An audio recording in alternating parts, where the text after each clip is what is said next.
नमस्कार। सर्दियों में हम कई भूल करते हैं जिनमें से एक बड़ी भूल जो है वो उसकी आज हम चर्चा करेंगे। कुछ जो संपन्न व्यक्ति होते हैं वो अपने घर में रूम के अंदर हीटर लगा कर रखते हैं और कुछ थोड़े से जो संपन्न कम होते हैं वो अपने रूम में अंगीठी लगा कर रखते हैं। ये दोनों ही स्थितियाँ रूम के लिए घातक होती है। जैसा कि आपको पता है कि हम रूम जो है, कमरे जो हैं, उनकी खिड़कियां और गेट बंद कर लेते हैं सर्दियों में और फिर उसके बाद में हम जलाते हैं हीटर, हम जलाते हैं अंगीठी। और उसका नुकसान क्या होता है और ज़्यादातर आप किसके सामने लगाएंगे? ये या तो बच्चा हमारा होगा, वो लेटा रहेगा, उसको ठंड ना लगे इसकी वजह से हीटर या अंगीठी जलाई जाती है, या कोई बुजुर्ग होंगे उनके आसपास जो है वो जलाई जाती है।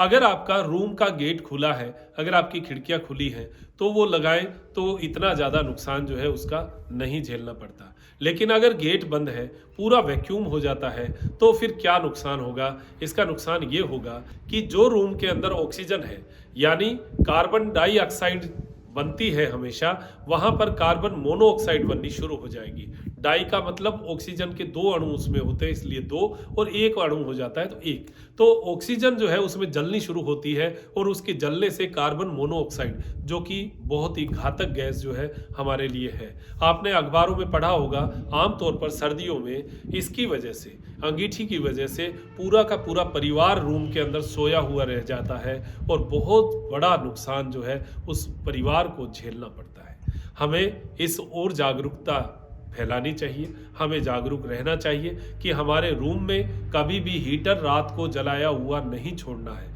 हम लोग कई बार आलस में ऐसा सोचते हैं, ठंड ज़्यादा है, हीटर जलाकर पैर आगे लगा के सो जाते हैं, या हम सोचते हैं कि आसपास हीटर लगा ले, उससे गर्मी रहेगी। नहीं, आप उसको बंद करके ही सोएं। अगर आपको हीटर लगाना है तो थोड़ी खुली जगह में लगाएं। इसका नुकसान क्या है कि जो रूम की नमी है वो नमी उससे सूख जाती है। उस नमी की वजह से अगर नियमित रूप से अगर ऐसा उपयोग हम करेंगे तो हमारी स्किन से संबंधित समस्याएं तो होगी, साथ में हमारे अंदर जो जिनको खांसी की शिकायत रहती है, जिनको एलर्जिकल खांसी होती है, उनको आप देखना, आप जब हीटर ज़्यादा लगाएंगे या ज़्यादा हीटर के सामने कोई रहेगा, उसकी एलर्जिकल खांसी जो है वो बढ़ जाएगी। उसको यहाँ पर सूखा सूखा महसूस होगा और जो श्वास लेते हैं उसमें भी सूखापन आएगा। जिनको बलगम भी ज़्यादा रहता है उनको भी उसमें नुकसान महसूस होता है। तो ये कुछ नुकसान है जो अनदेखे अनजाने होते हैं, जिसके बारे में हम लोग ज़्यादा गौर नहीं करते। आज ये एक मौके का विषय था। सर्दियाँ आ रही हैं, आ चुकी हैं, और जहाँ सर्दियाँ आ चुकी हैं वहाँ हीटर और अंगीठी जो है उसका प्रयोग भी शुरू हो चुका है। तो प्रयोग हो तो आप रूम को खोल के, खिड़कियों को खोल के उसका उपयोग करें। लेकिन कई लोग ये कहेंगे कि खिड़कियाँ और रूम ही खोल लिया, गेट ही खोल लिए, तो फिर अंगीठी और हीटर की आवश्यकता नहीं, ठंड वैसे ही बहुत ज़्यादा हो जाएगी।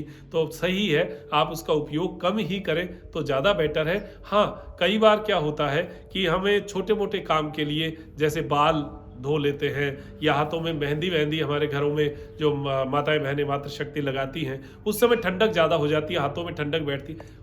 एक काम का, एक चीज़ का उपयोग होता है, वो उपयोग तो कर सकते हैं। बहुत ज़्यादा ठंडे हो गए हाथ, बर्तन कपड़े करते हैं, हाथ ठंडे हो जाते हैं, तो अंगीठी हीटर काम आ जाएगा। लेकिन पूरी रात पूरे सभी के सामने एक रूम बंद करके एकदम से बैठना बड़ा नुकसानदायक है। तो हीटर अंगीठी के सामने जाने का सुकून तो हमें ज़रूर मिलता है, लेकिन वो सुकून कहीं बहुत बड़े नुकसान की ओर ना चला जाए, इस विषय को ध्यान में रखते हुए आज की ये चर्चा की। मैं डॉक्टर मनोज योगाचार्य लेता हूँ इजाज़त। त्रिनेत्र टीवी के लिए त्रिनेत्र योगधाम से नमस्कार।